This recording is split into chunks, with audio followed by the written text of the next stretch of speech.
کیا کبھی ہم نے اپنے بچوں کے ساتھ، کیا ہم نے کبھی اپنے اسٹاف کے ساتھ، کیا ہم نے کبھی اپنے رفقا کے ساتھ یہ بات کی کہ بھائی کبھی کوئی غلطی ہو گئی ہے تو معاف کر دینا، مجھ سے حق نکلتا ہو تو لے لینا؟ ارے ہمیں تو پتا ہوتا ہے کہ ہم نے کسی کا دل دکھایا ہے، ہم تو جانتے ہوتے ہیں کہ ہم نے کسی کو ڈانٹا ہے، مگر ہمیں لگتا ہے میں سیٹ ہو کر اپنے نوکر سے معافی مانگوں، میں شوہر ہو کر اپنی بیوی سے معافی مانگوں، ایک غریب انسان سے معافی مانگوں۔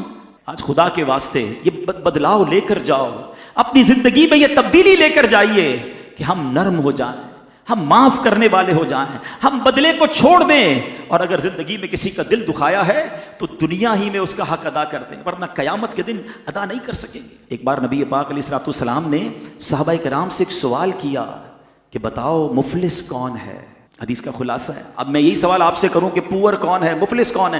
آپ بھی یہی جواب دیں گے، جس کے پاس پیسے نہیں وہ مفلس ہے۔ صحابہ نے بھی یہی رپلائی دیا، مگر نبی پاک نے جو اس کی انٹرپریٹیشن کی نا، امیزنگ۔ سنو، آقا فرماتے ہیں مفلس میری امت میں وہ ہے جو قیامت کے دن نماز، روزے اور زکوٰۃ لے کر آیا، اور یوں آیا، یعنی اس حال میں آیا کہ اسے گالی دی، اس پر تہمت لگائی، اس کا مال کھایا، اس کا خون بہایا، اسے مارا، یعنی اتنے سارے ظلم کر کے آیا ہے، لیکن روزے بھی ہیں، نمازیں بھی ہیں، زکوٰۃ بھی ہے، حج بھی ہے۔ اے سنو حاجیوں، اے روزہ داروں، نمازیوں، سنو، اگر دل ٹوٹ رہے ہیں، حق دبایا جا رہا ہے، حق تلفی ہو رہی ہے، لوگ آپ سے پریشان ہیں، آقا فرماتے آئے گا اس حال میں کہ نیکیاں بڑی ہیں مگر لوگوں کا دل بھی دکھایا ہے، مال بھی دبایا ہے، خون بھی بہایا ہے۔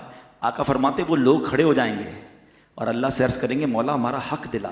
اچھا، اس قیامت کے دن پیسوں کا تو بیپار نہیں ہوگا نا کہ کسی سے 5 لاکھ لیے ہوئے تو قیامت کے دن چیک بنا کے اسے دے دیں گے، اب نیکیوں کا کاروبار ہوگا، یعنی اب اس شخص کو، بندے کو اپنی نیکیاں دینی پڑ جائیں گی مظلوموں کو۔ حدیث میں آتا ہے ساری نیکیاں ختم ہو جائیں گی، حق لینے والے ختم نہیں ہوں گے، پھر کیا ہوگا؟ اب ان مظلوموں کے گناہ اس کے سر ڈالے جائیں گے، اور آخر کار فرمایا کہ اسے آگ میں پھینک دیا جائے گا، بیکاز لوگوں کے دل دکھائے ہوں گے، حق تلفی کی ہوگی۔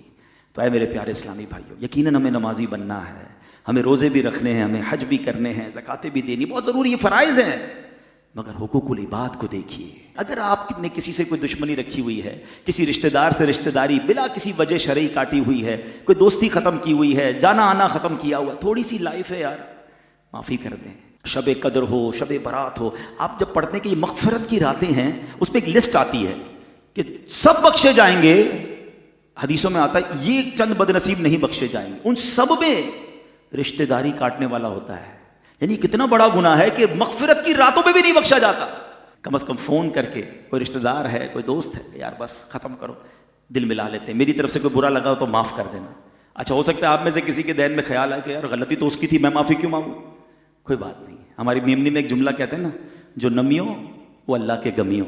آپ جھک جائیے، آپ آگے بڑھ جائیے، ثواب کما لیجئے، دوستی کر لیجئے، پھر دیکھیں انشاءاللہ رب کریم کیسی رحمت فرماتا ہے۔ ایک حدیث پاک میں آتا ہے جس کا مضمون ہے کہ جو معاف نہیں کرتا اسے معاف نہیں کیا جائے گا، جو رحم نہیں کرتا اس پر رحم نہیں کیا جائے گا۔